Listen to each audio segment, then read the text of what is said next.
evening and welcome to another edition of Kingdom Conversations. We're really grateful to have you today and hope and pray that your day is going fantastic and is full of Lord's blessing.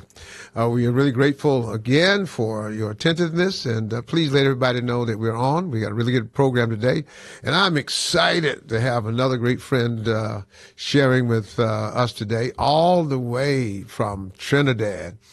Who's visiting the United States for the first time. I want to welcome my good friend Elon Edwards, not Elon Musk, Elon Edwards. We're really grateful to have him. Welcome, Elon, to Kingdom Conversations. Yes, good morning, Pastor Days.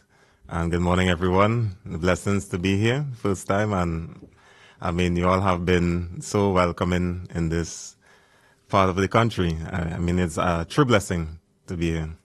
Well, we want to thank Elon. I know, Elon, I've known you for a long time, and starting with our work in Trinidad, along with Reverend Archibald, who served as a missionary from here at Second and our missions organization, UBEA. He served for 14 years, but has been back here almost 10 years now, I think it's been. So I've known you since you were a young man, and now you've... and that's been almost, I don't know how long since I've seen you, maybe 10 years. And you've shot up a little bit since I've seen you last. And we're really grateful to have you. And you came for a wonderful occasion for Reverend Archibald's 70th birthday party. And you came, and for that week that you first came, I didn't get a chance to fellowship with you that much because Reverend Archibald had you very busy.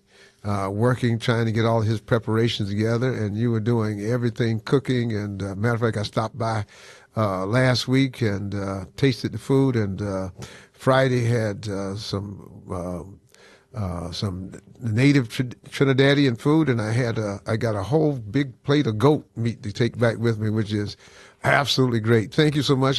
You hit the ground running, so I can't even ask you how much. What's your view of the United States for the first time, because you've been busy since you've been here. But as what you've seen other than the cold, what's your impression so far of the United States? Now, as you said, I have not seen much of it, but what I'm grateful for is, just as you would have said, I have grown and heard about Second Baptist for years.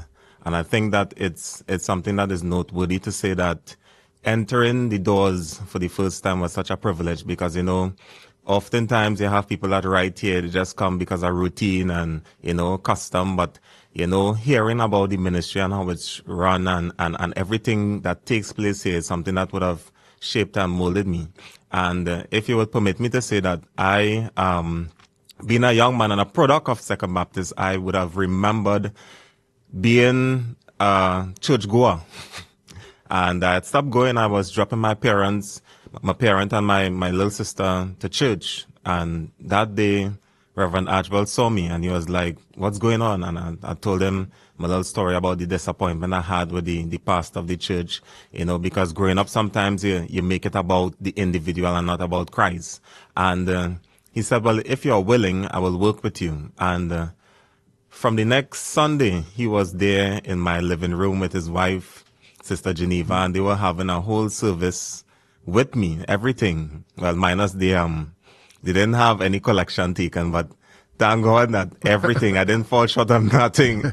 And, even recently to discover that my big brother would have declared that he himself was a partaker because he was back in a room there listening. Wow. So, coming to America and coming to Second Baptist was such a privilege to me that in spite of the adjustment with the cold weather, I saw the ministry that was, really, really an integral part of molding me as a young man and into the believer in Christ that I am.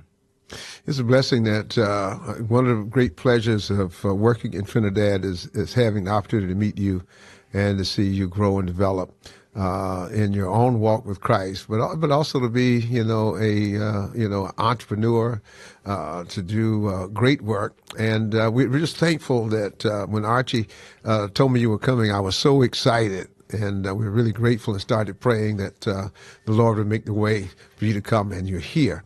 Tell us a little bit about Trinidad. Trinidad is one of the places that we spend a lot of time in doing ministry, and as said, Reverend Archibald, was there as a missionary for 14 years. He and his wife, Geneva, and we made many missionary trips to Trinidad. For those that may not know about Trinidad, tell us a little something about Trinidad to give people a frame of reference. So, well, it's actually Trinidad and Tobago because we are twin island, and we have our... Well, I'm just saying Trinidad because I've never been to Tobago. Every time I go, I'm always... They keep me in one place, have me working so hard that I said, I want to go over to Tobago to see what it looks like, and that's more the vacation spot. And since I do missionary work, they said I was regulated to one place. So you can talk about Tobago, but I'm going to be jealous if you do because I never had the opportunity to go. Well, you see, being a twin island, we find that Trinidad and Tobago is a diversified nation. We have almost every and any race of people living there because we have a lot of, back to the East Indians, the Afro-Trinidadians, the Spanish, and wherever you would think about it, we have it in Trinidad and Tobago, and we are a country that is just known for, the rainy season and the very hot dry season. We are a nation that love cooking. Seasoning is our thing. We know about the spices and pepper and stuff, and just our culture is one that worldwide we are known for more or less carnival. That's like the partying aspect of it. But in the country itself, we are very small. We have about 1.3, 1.4 by now million people, and basically when you look at the geographical location, we are the southerly part of the Caribbean, the lower part. Yeah. So Trinidad, as you said, is for those who may not know, is a Caribbean islands, and it's very tropical, very beautiful island. I think one of the unique things is that it's known for its oil and tar pits. I think that was one of the strangest things. Talk about the tar pits, because on that you had, I think what captured my attention were some of the houses that were in the tar pit area, and the houses were crooked and misfigured because of the moving land. So can you talk a little bit about that? So that is the pitch lake that we have at Labray. That's the southern aspect of Trinidad and Tobago. You'll find that the area there, because of the pitch, you'll find that the land is always moving. And the lake itself carry veins. So the veins would run sometimes close to miles within the areas. So you find out where the veins run based on the temperature and the heat. In the dry season, you'll find that it will get soft. So that's why you will have the houses twisting and some of them even cracking straight along the very center of the buildings. So, and people still live in those houses, correct? well, they have no choice because it is what it is. When that happens, they patch up and they move along. Well, that's a Trinidadian that says, oh, it is what it is. Your house is moving. Your house is twisting. And they just say it is what it is. But I think it's really interesting that to actually see that house built on shaky ground is actually the ground itself is moving, but there's a market for the pitch, and they use that as tar, and that's exported outside of the country as well, right? Yes, it is.